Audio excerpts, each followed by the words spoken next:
Do you love your wife? Yes. Prove it. Like, what's the metric? Give me the number that helps me know, right? Because when you met her, you didn't love her. Now you love her, right? Tell me the day the love happened. It's an impossible question. But it's not that it doesn't exist, it's that it's much easier to prove over time, right? Leadership is the same thing. It's about transitions. So if you were to go to the gym, it's like exercise, right? If you go to the gym and you work out and you come back and you look in the mirror, you will see nothing. And if you go to the gym the next day and you come back and you look in the mirror, you will see nothing, right? So clearly there's no results, can't be measured, it must not be effective. So we quit, right? Or if you fundamentally believe that this is the right course of action and you stick with it, like in a relationship, I bought her flowers and I wished her happy birthday, and she doesn't love me. Clearly I'll give up. That's not what happens. If you believe there's something there, you commit yourself to an act of service. You commit yourself to the regime, the exercise. You can screw it up. You can eat chocolate cake one day. You can skip a day or two. You know, it allows for that. But if you stick with it consistently, I'm not exactly sure what day, but I know you'll start getting into shape. I know it. And the same with the relationship. It's not about the events. It's not about intensity. It's about consistency, right? You go to the dentist twice a year, your teeth will fall out. You have to brush your teeth every day for 2 minutes. What does brushing your teeth twice a day for 2 minutes do? Nothing. Unless you do it every day, twice a day for 2 minutes, right? It's the consistency. Going to the gym for 9 hours does not get you into shape. Working out every day for 20 minutes gets you into shape. So the problem is we treat leadership with intensity. We have a 2-day offsite, we invite a bunch of speakers, we give everybody a certificate, you're a leader, right? Those things are like going to the dentist. They're very important, they're good for reminding us or getting us back on track, learning new lessons, but it's the daily practice of all the monotonous, little, boring things like brushing your teeth that matter the most. She didn't fall in love with you because you remembered her birthday and bought her flowers on Valentine's Day. She fell in love with you because when you woke up in the morning, you said good morning to her before you checked your phone. She fell in love with you because when you went to the fridge to get yourself a drink, you got her one without even asking.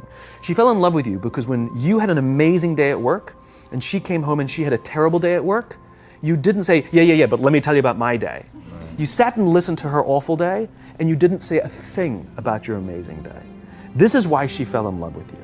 I can't tell you exactly what day, and it was no particular thing you did. It was the accumulation of all of those little things that she woke up one day and as if she pressed a button, she goes, I love him, right? Leadership is exactly the same. There's no event. There's no thing I can tell you you have to do that your people will trust you. It just doesn't work that way. It's an accumulation of lots and lots of little things that anyone by themselves is innocuous and useless. Literally, pointless by themselves. People will look at little things that are good leadership practices and say, that won't work, and you're absolutely right. But if you do it consistently, and you do it in combination with lots of other little things, like saying good morning to someone, that looking them in the eye. My friend George, who's a 3-star general in the Marine Corps, he says his test for leadership, and I love this, he goes, his test for a good leader is if you ask somebody how their day is going, you actually care about the answer. The number of times we're walking to a meeting, we're rushing, we go, how are you? Not good, I gotta get to you later, I'm late for a meeting. Right. If you ask the question, you were standing there and you were listening to the answer. It's those little innocuous things that you do over and over and over and over that people will say, I love my job. Not I like my job. I like my job means, yeah, the challenge is great, they pay me well, I like the people. I love my job means, I don't want to work anywhere else. I don't care how much somebody else is willing to pay me. I'm devoted to the people here, and I care desperately about the people here as if they were my family. In business, we have colleagues and coworkers. In the military, they have brothers and sisters. That's how they think of each other. If you really have a strong corporate culture, the people will think of each other like brothers and sisters. It's like a family, right? No, brothers and sisters. Deep love. Fight, but the love doesn't go away. Bicker, the love doesn't go away. And I'll fight with my sister, but if you threaten my sister, you're gonna have to deal with me, right? We'll fight internally, we'll bicker with each other, but nobody's gonna hurt each other, and if anything from the outside shows up, you're looking at a unified front. Brothers and sisters.